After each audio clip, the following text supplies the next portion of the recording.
আসসালামু আলাইকুম। এখানে কোশ্চেনটা বলেছে চিত্র AB is parallel to CD is parallel to EF.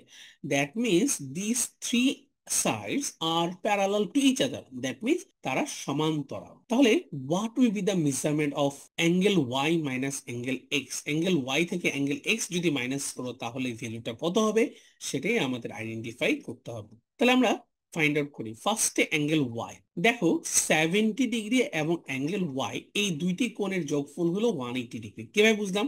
কারণ এই দুইটি কোণ মিলে একটি সরল কোণ বা স্ট্রেট অ্যাঙ্গেল ক্রিয়েট করে। তাহলে বলা যায় Y plus 70 degree equal to 180 degree. Then Y should be 180 degree minus 70 degree, that will be 110।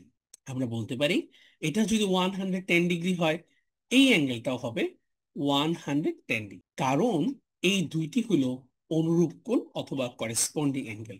তাহলে এক্স এর ভ্যালু কত হবে? X plus 110 will make 180 degree. তো সেখান থেকে বলা যায় x will be 180 minus 110, that is 70। তাহলে এক্স হলো 70 ডিগ্রি। তাহলে এই দুইটি সাবট্রাক্ট করলে that means angle Y minus angle X হবে ওয়াই মাইনাস এক্স হবে 110 minus 70, that will be 40 degree. এটাই হলো আমাদের এই কোশ্চেনটার ফাইনাল অ্যান্সার। আরেকটা সহজ উপায় আমি তোমাদের দেখাই।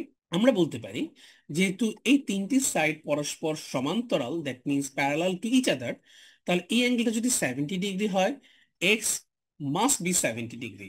কেন? করেসপন্ডিং অ্যাঙ্গেল অথবা অনুরূপ। ওয়াই কত হবে? একইভাবে বলা যায় এই অ্যাঙ্গেলটা যদি 110 হয় তাহলে angle Y minus angle X হবে 110 minus 70, that will be 40 degree.